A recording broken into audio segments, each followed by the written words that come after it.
Well, hello and welcome back to Accounting Information Systems. I am your host, Dr. B. We are in week 6 here at UMGC of our course together. And in this week, we will continue our conversation that we started last week on the concept of breaches and security concepts within accounting information systems. Now, accounting information systems are susceptible to being breached, meaning someone has hacked into the system, someone has gained access that should not have gained access.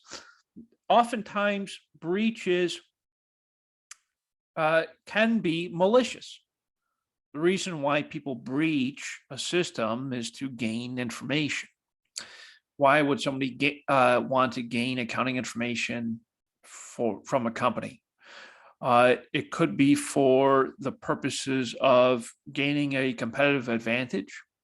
It could be for the purpose of using information in a malicious way for financial gain, or it could be for some other reason. But accounting information systems are relatively susceptible to breaches.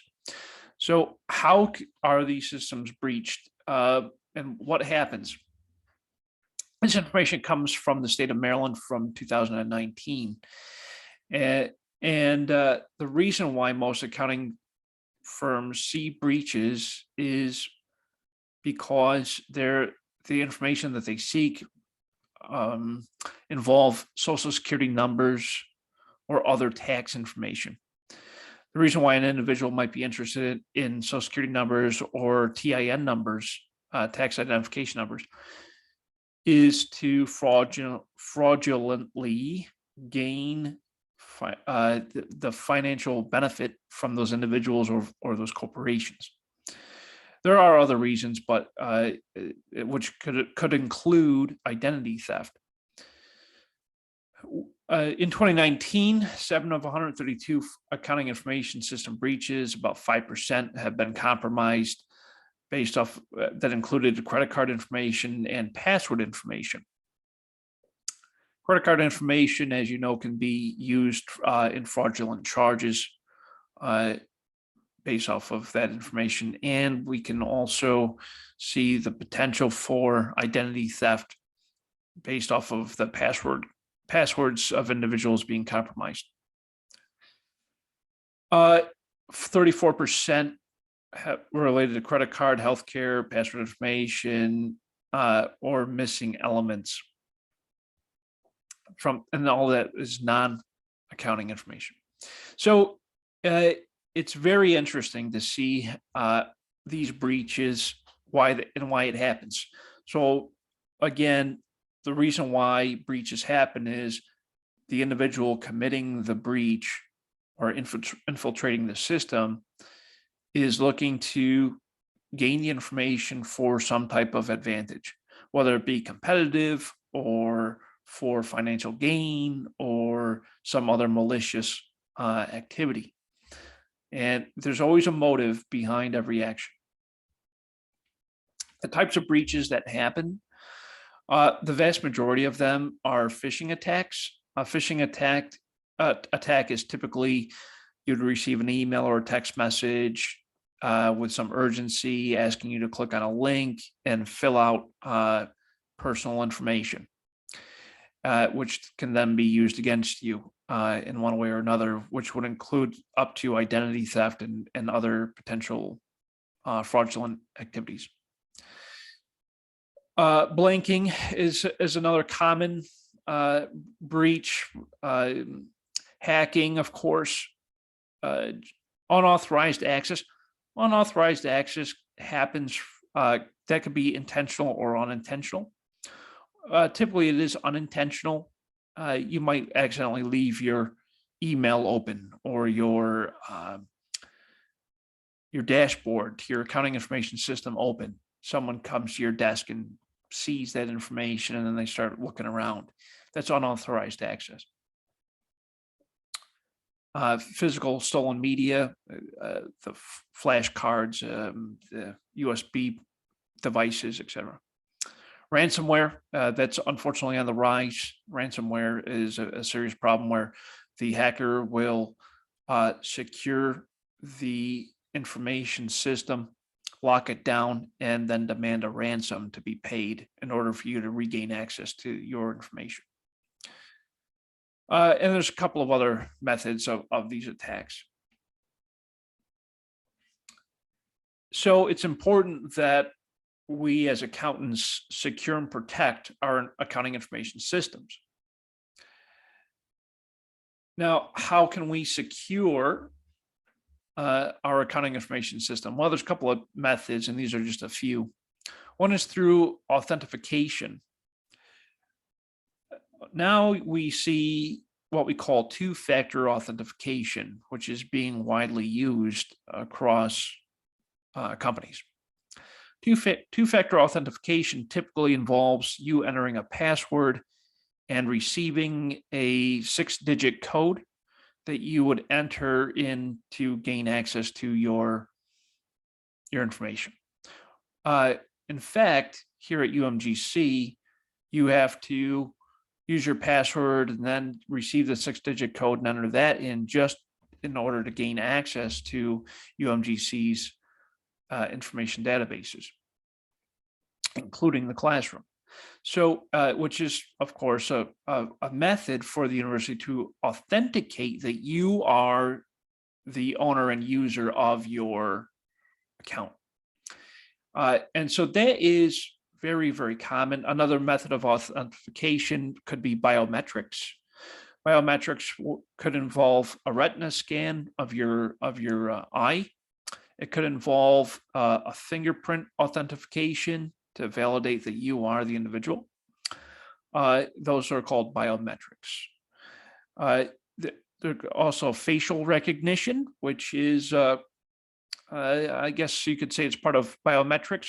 Facial recognition is a scan of your face using a camera to authenticate that it is indeed you gaining access to that database. These are all very common methods, and we see the growth of authentication methods throughout the industry. Virus protection, this has been around for a long time. Virus protection, yeah, companies like McAfee or Norton, or there's so many new ones now, right? Virus protection is software and some hardware in some cases to protect your devices from being corrupt from virus attacks.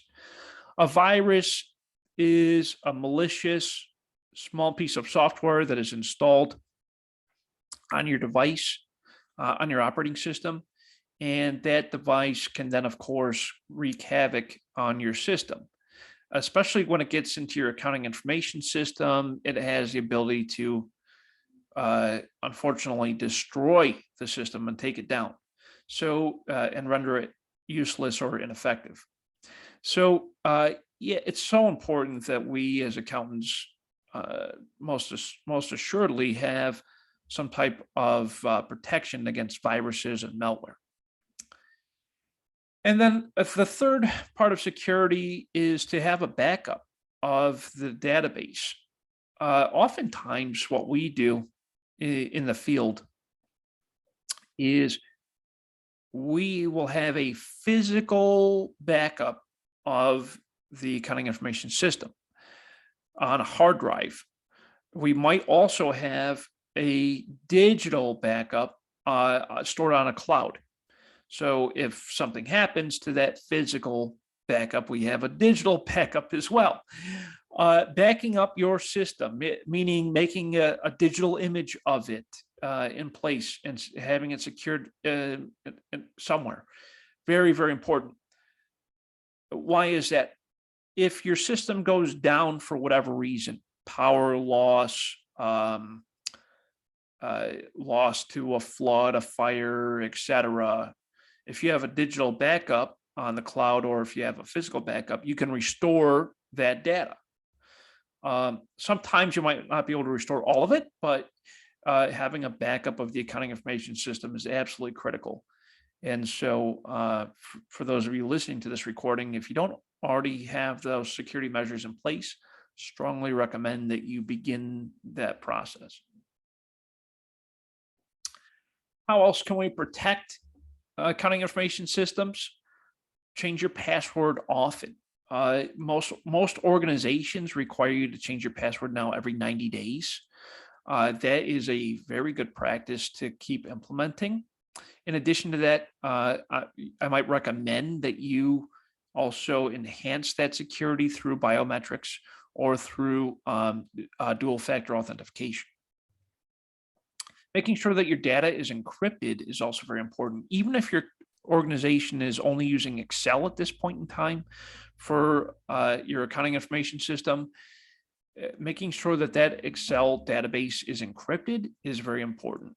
Encryption essentially ensures that the data is maintained in a safe way, especially since with accounting information systems, we deal with customer information. It is our responsibility to safeguard that information through encryption services. Reviewing vendor reports in accounting information systems is so critical. Now, why is this? Well, last week we talked about anomalies in data. If you see a new vendor that you don't recognize, that is typically a red flag. It could be suspicious, right? Reviewing your vendors on a monthly basis and validating that those vendors are true and accurate through their tax identification numbers, through their physical addresses, contact information, etc. Making sure that all of that is up to date, current, and accurate is really important. And you should do that on a monthly basis.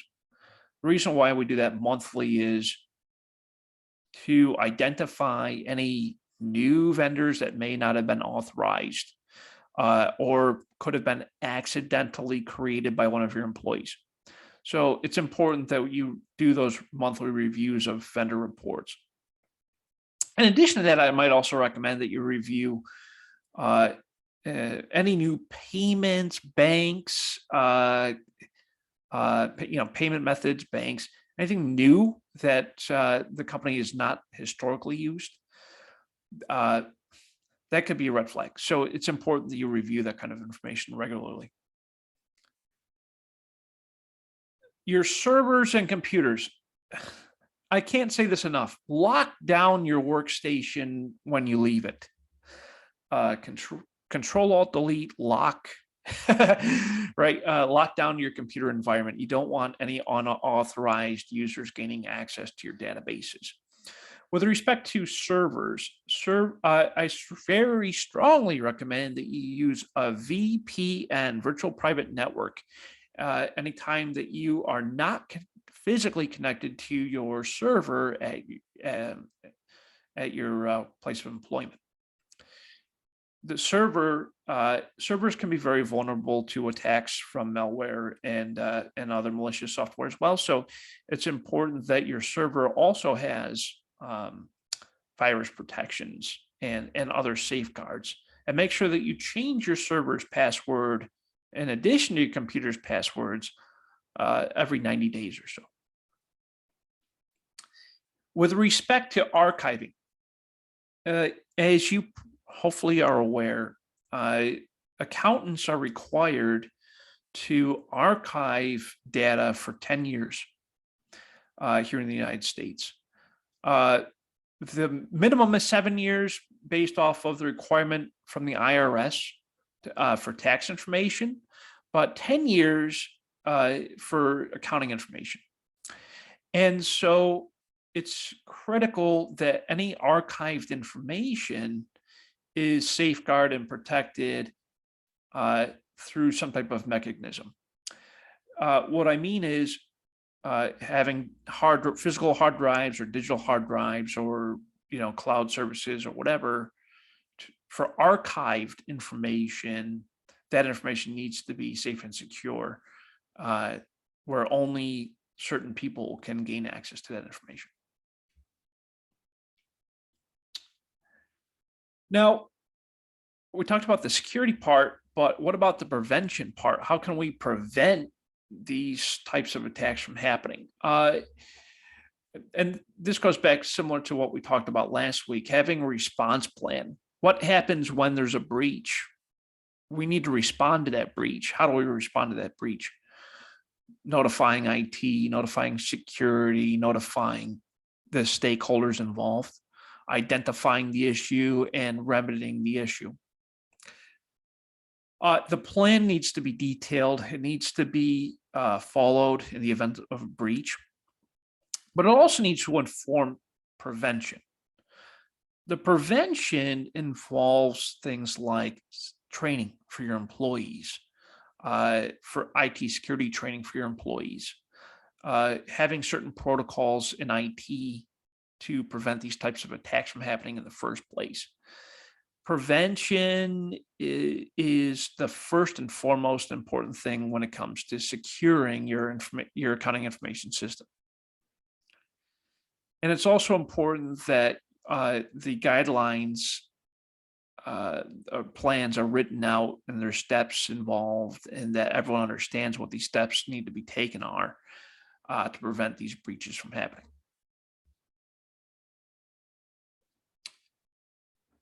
There's a lot of different levels of controls.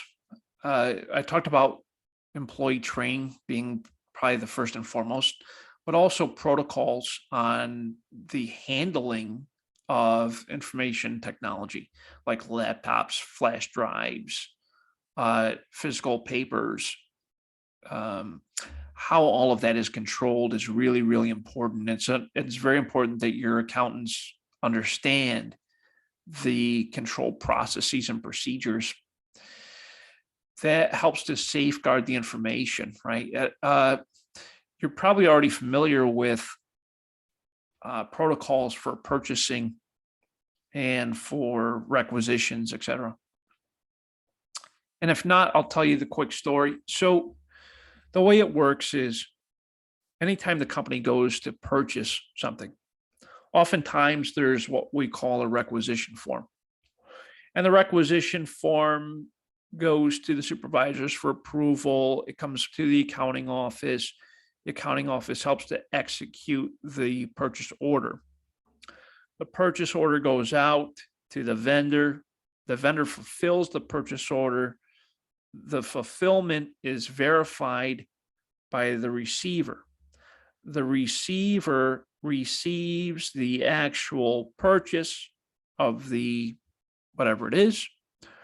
And oftentimes there's a packing slip and a receipt involved and an invoice.